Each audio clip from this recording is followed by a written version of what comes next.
기자수 반지영입니다.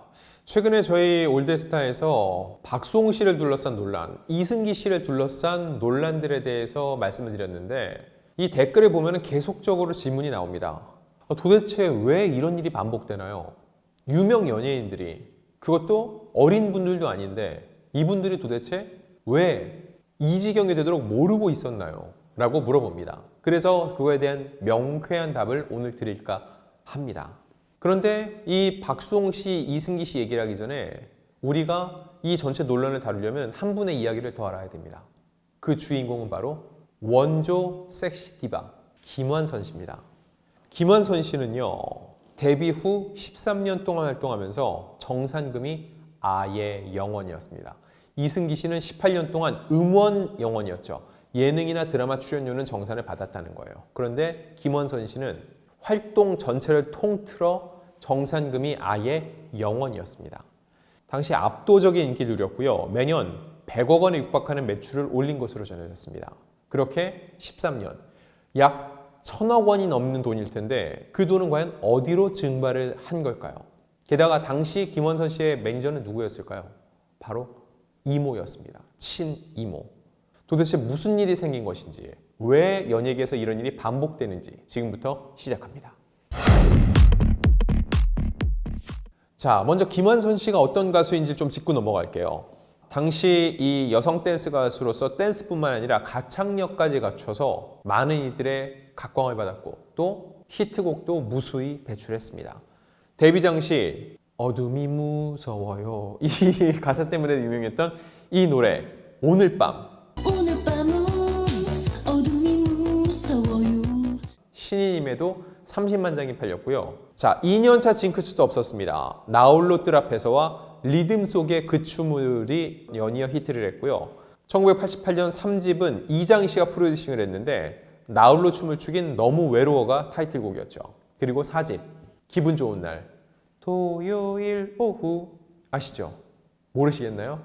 제가 불러도 모르시겠으면 직접 들어보시기 바랍니다. 그리고 5집 드디어 불멸의 히트곡이 나옵니다. 삐에로는 우릴 보고 웃지.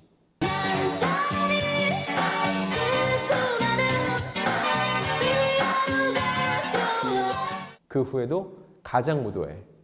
이런 제목만 돼도 리듬이 그대로 떠오르는 수많은 히트곡이 있었고 그 당시에 김완선 씨만큼 무대에서 춤을 추는 가수가 없었기 때문에 예능, 가요 프로그램뿐만 아니라 그 당시에는 이런 밤무대, 지방 행사가 굉장히 많았는데 밤새 돌아도 다 못 다닐 정도로 김완선 씨의 인기는 어마어마했습니다. 이랬던 김완선 씨의 매니저는 누구였을까요? 바로 대한민국 최초 여성 매니저, 1호 여성 매니저라 불리는 한백희 씨입니다. 원래는 이 인순이 씨를 발굴한 분으로도 유명합니다. 자, 한백희 매니저는 김완선 씨 엄마의 동생입니다. 사녀 중에 둘째 딸이 김완선 씨의 엄마고 넷째 딸이 이 한백희 씨인데요. 김완선 씨의 이모가 어릴 적부터 조카의 끼를 알아본 거죠. 그래서 1983년 당시 16이었던 김완선 씨를 인순이 씨의 백업 댄서인 리듬 터치에 합류를 시켰습니다. 너무나 어린 나이에 시작했죠. 그 당시에 김완선 씨는 그냥 이모가 시키는 대로만 할 수밖에 없었어요. 그래서 그 당시 김완선 씨는 리모컨이라는 별명까지 있었다고 합니다.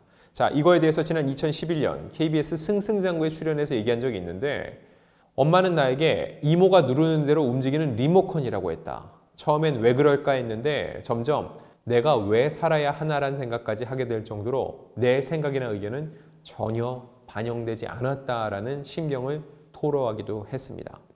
자, 심지어 1992년 절정의 인기를 누릴 때 김완선 씨는 돌연 은퇴를 선언하기도 했어요. 그때 삐에로는 우릴 보고 웃지로 정말 최고, 당대 최고의 여가수였는데 왜 그랬나?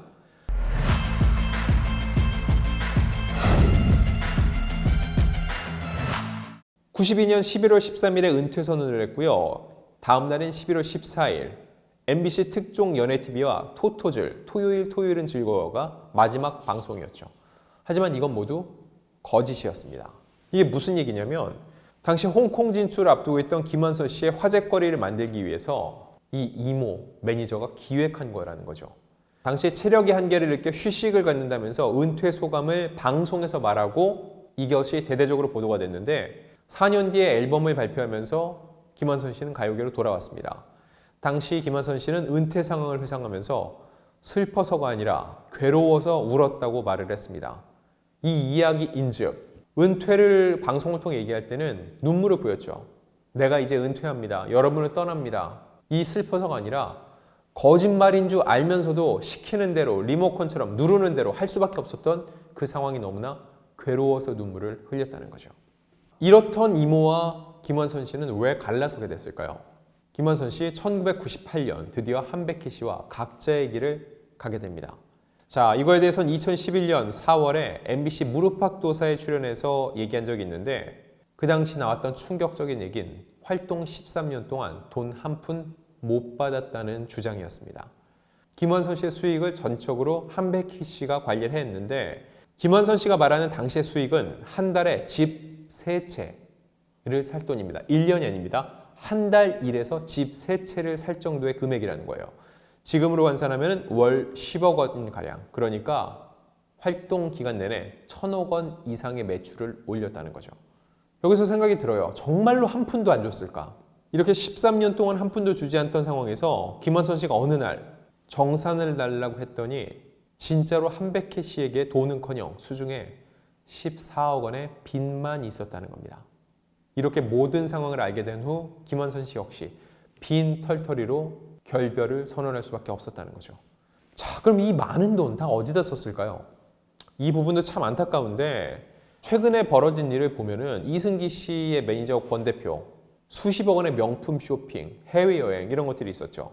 그런데 김한선 씨의 말에 따르면 이 이모 한백희 씨는 남자를 잘못 만나서 옷 4벌로 1년을 버틸 정도로 가난하게 살았다는 겁니다.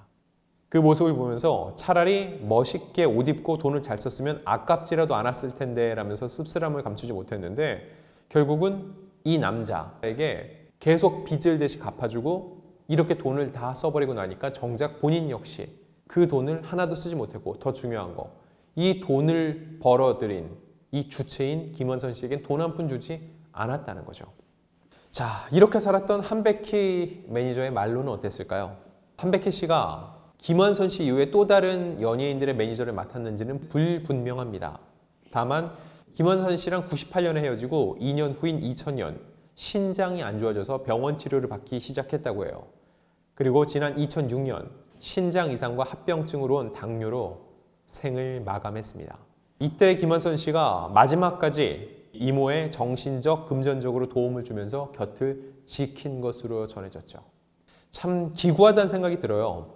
김한선 씨는 13년 동안 그렇게 모든 걸 바치면서 일했는데 이걸 한 푼도 갖지 못했고 그렇게 본인에게 상처를 준 이모의 마지막까지 또 김한선 씨가 지켰다는 거죠. 자, 이쯤 되면 다시 궁금해집니다. 왜 이런 일이 반복되는 걸까요?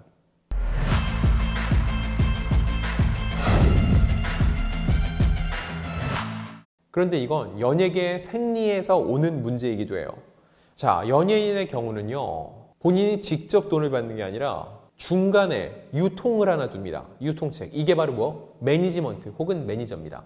여기가 법인을 통해서 돈을 받으면 여기서 함께 썼던 공동 비용은 제하고 뭐 식대, 유류대 등등이요. 그리고 남는 돈을 원래 약속된 수익 비율대로 배분을 한다는 거죠.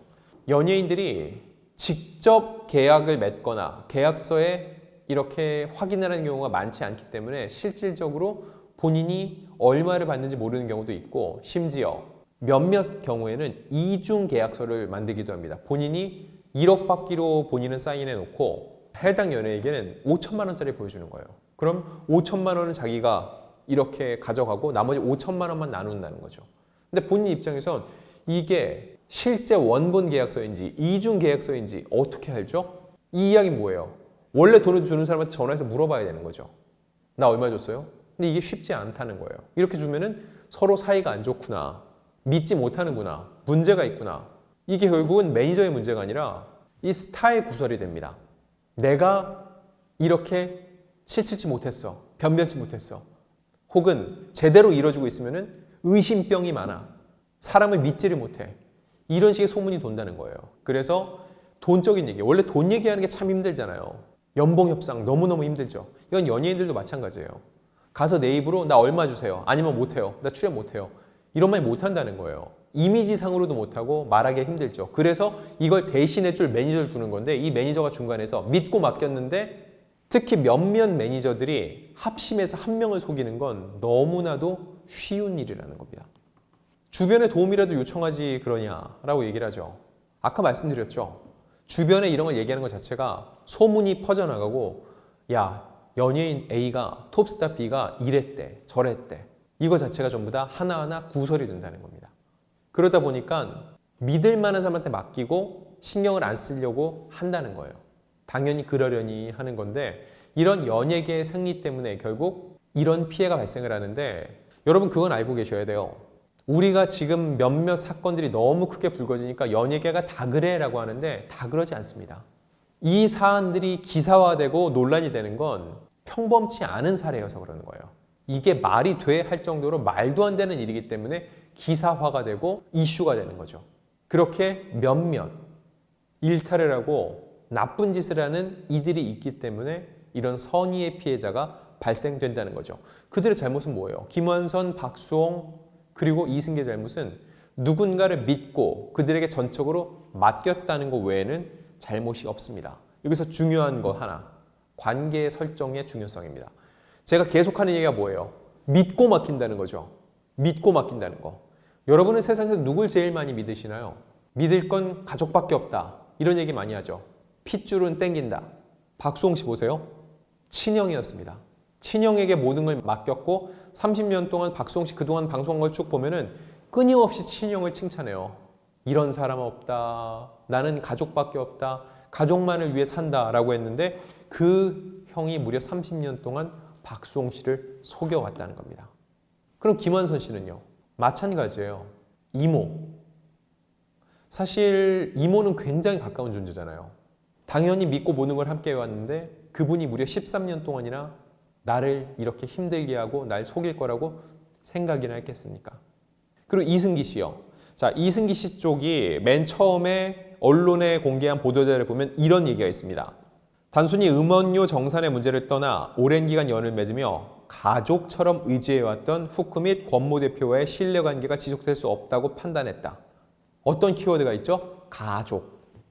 이승기 씨도 18년 동안 그냥 믿고 맡긴 거죠. 우리 가족 같은 사이니까.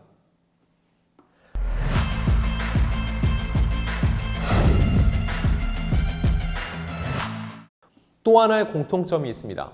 셋 다 굉장히 이른 나이에 연예 활동을 시작했다. 김완선 씨 10대 16, 이승기 씨는요. 마찬가지예요. 10대 고등학생 때.